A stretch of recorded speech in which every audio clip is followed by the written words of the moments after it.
السلام علیکم، میرا نام سعد بن شاہد ہے اور میں ریان اسکول کا ایک طالب علم ہوں اور میں فنڈیشر ایولی کا اسٹوڈنٹ ہوں۔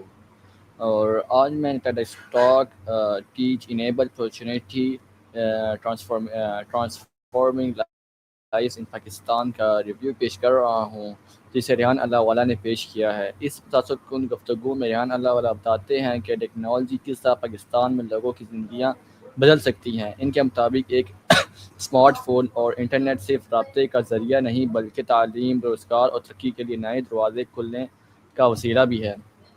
اس گفتگو کا سب سے اہم پیغام یہ ہے کہ صلاحیت ہر جگہ موجود ہے، لیکن مواقع ہر کسی کو برابر نہیں ملتے۔ پاکستان کے بہت سے نوجوان باصلاحیت ہیں، مگر انہیں مناسب رہنمائی اور مواقع میسر نہیں آتے۔ ٹیکنالوجی اس خلا کو اوپر کر سکتی ہے اور لوگوں کو سیکھنے، کمانے اور آگے بڑھنے کے مواقع فراہم کر سکتی ہے۔ ریحان اللہ والا اس بات پر زور دیتے ہیں کہ نوجوان ڈیجیٹل سکلز سیکھنی چاہیے۔ On line free lancing, digital marketing اور دیگر جدید مہارتیں نوجوانوں کو عالمی سطح پر کام کرنے کے قابل بنا سکتی ہیں۔ وہ یہ بھی بتاتے ہیں کہ ٹیکنالوجی کا اصل مقصد صرف جدید آلات استعمال کرنا نہیں بلکہ حقیقی مسائل کا حل تلاش کرنا ہے۔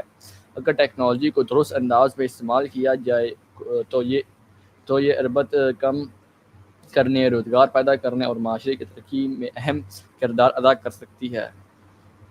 میرے خیال میں اس ٹیڈ ٹاک کا سب سے طاقتور پیغام یہ ہے کہ آج کے دور میں کامیابی صرف بڑے شہروں یا مخصوص لوگوں تک محدود نہیں رہی۔ اگر ہمارے پاس سیکھنے کے جذبہ، محنت اور ٹیکنالوجی تک رسائی ہو تو ہم اپنی زندگی بدل سکتے ہیں اور نئے مواقع پیدا کر سکتے ہیں۔ ویڈیو دیکھنے کا بہت شکریہ۔ اگر آپ کو یہ ویڈیو پسند آیا ہو تو لائک، شیئر، فالو ضرور کیجیے گا۔ ملتے ہیں نئی ویڈیو کے ساتھ، تب تک کے لیے اللہ حافظ۔